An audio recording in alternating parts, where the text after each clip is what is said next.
Welcome to P&O Britannia. Now we're going to take you on a cabin tour of our Deck 9 F721 cabin. This is my cruise card, which is not only my door key, but also the card that I use to get on and off the ship and to buy any purchases on board. My card also has an extra sticker which says Reef, which means that we have children in Kids Club and we can't sign them in and out unless we have this sticker checked. Come and have a look at our cabin.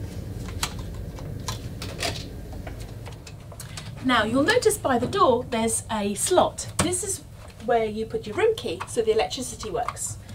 This is also where you'll find your make up a room card. Now the cabin has a great full-length mirror and also air conditioning so you can make your cabin warmer or colder. I really like the amount of hanging space that you have on Britannia. The fact there aren't any doors on the wardrobe seems to make a massive difference. They provide you with a lot of wooden hangers. I always ask for extra hangers, which are metal, and I do recommend if you travel with children, you bring your own little hangers as well, because it just makes it easier. Above me you have the life vests, and if you're travelling with children they will provide you with smaller vests which you'll need before the first muster. Now behind me you have a wardrobe. It has 5 shelves, and then also this is where your safe is. Now the safe is a 4-number combination. The bathroom may feel small, but that's because the shower is actually much bigger than it normally is. There are 3 shelves and a port for shaving, and they provide you with shampoo, conditioner and body lotion, plus in the shower there's shower gel. Now for the cabin you have white towels, and then underneath the sink there are blue towels for the pool and going ashore. A cabin is a 4-berth cabin, and it's lovely that we can actually still have a queen-size bed rather than twin beds, which sometimes happens. We have a sofa that converts out into a bed, and then up above there's a bunk bed which is tidied away every day so we don't have to look at it. Now our cabin steward has a brilliant system. As soon as we leave the cabin in the morning we just press housekeeping on the telephone, and by the time we come back from breakfast the bunk bed is away. Similarly in the evening when we go down to dinner we just press housekeeping, and then by the time we come back the beds are all made up. It works really well. In fact we would say that this system has worked better than any other cruise we've had so far. We always bring a lot of electricals on board, so a 4-bar is really handy.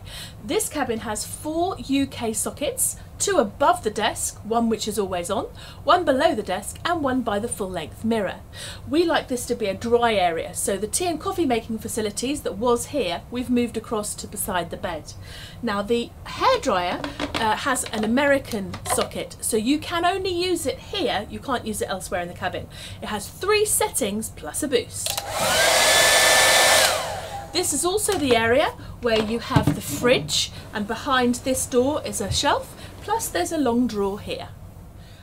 The cabin steward provides you with fresh ice every day and biscuits. I recommend if you don't eat the biscuits that you hide them, because then they will be replenished every day and they're really handy on a shore excursion. You have a little space here for papers, plus there are 2 very deep drawers which is really handy. The Horizon is a ship newspaper that is delivered to your cabin every evening. Now this gives you all the information that you need for life on board. It has the events such as entertainment, comedians, the information in the theatre for port talks, as well as timings for restaurants and cafes. Now also on this you will have a port day, a contact number that you need to dial if you get into trouble when you go ashore. So it's really important to take this with you when you go off at port. The television on board is actually stunning quality.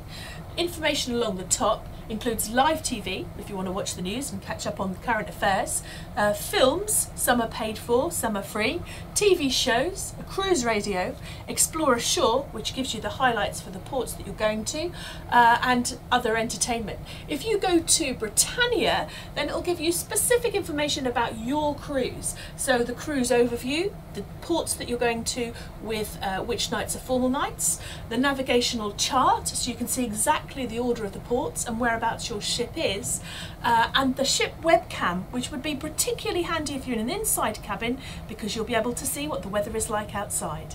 The majority of the cabins on Britannia are balcony cabins. They are narrower than we're used to, but with the glass frontage you get a great view. There are 2 reclining chairs, a table and a footstool. Plus there's a light that you can operate from inside the cabin so you can enjoy your balcony during the night. We love to enjoy a glass of wine on our balcony, and with P&O you're allowed to bring on wine on embarkation or at any port. It's also a great place to enjoy complimentary room service. Cheers!